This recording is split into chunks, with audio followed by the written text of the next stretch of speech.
about the simplicity of how the system has detached humanity from its true essence. So what I was saying was, if you take the example of an apple and an apple tree, the life source of the apple is the tree. And as soon as you detach the apple from the tree, then the apple loses its ability to survive because it's been detached from its life source. That's why you'll look under an apple tree and you'll see rotten apples, because they have fallen and have been detached from, of course, their life source, or the source of existing. Well, it works the same way when it comes to the human being and humanity. The earth is the human being's life source. The life source of the earth is attached to the ethereal, or what some call the universe. The universe, or the ethereal, is what is keeping the earth alive. If the earth ever is detached from the ethereal, or this thing we call the universe, the earth will be no more. Now, because we live within the sphere of the earth, we are attached to the ethereal as well, by default.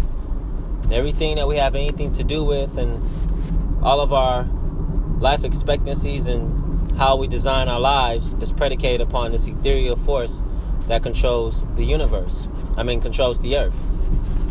Okay, so if we are detached from the earth, then that means we are being detached from our life source. And when I say detached, I'm not talking physically. I'm talking ethereally and spiritually. Your life source is the earth. How would the detachment take place? It would take place by organically and systematically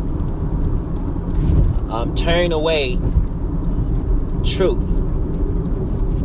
So, for instance, the truth about our existence when it comes to how we, feed our bodies is we're supposed to eat what comes from the earth, which is the food, vegetables, and things of that nature. Man designs other sources of food and nourishment, which would be animals.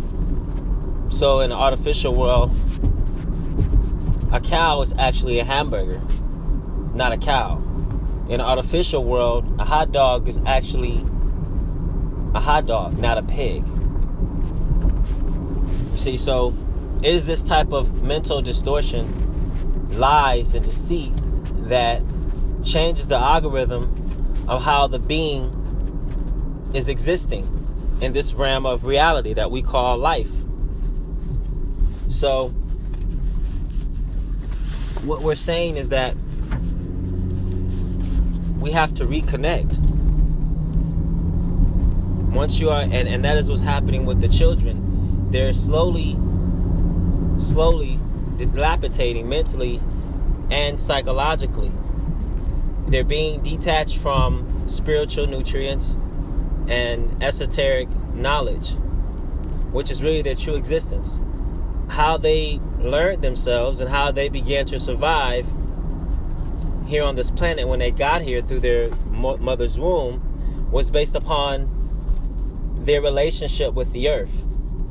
A child never was taught how to walk. A child was never taught how to talk. A child was never taught how to eat, breathe, or any of that kind of stuff. It was he learned and inhabited that thing through observation and through experience. His relationship with the earth is what got him there. Now, if we distract that relationship, implement a different type of relationship, then what we've done is detach the being from its life source. And that is when and how the dilapidation and the degeneration of the human mind and the human being begins.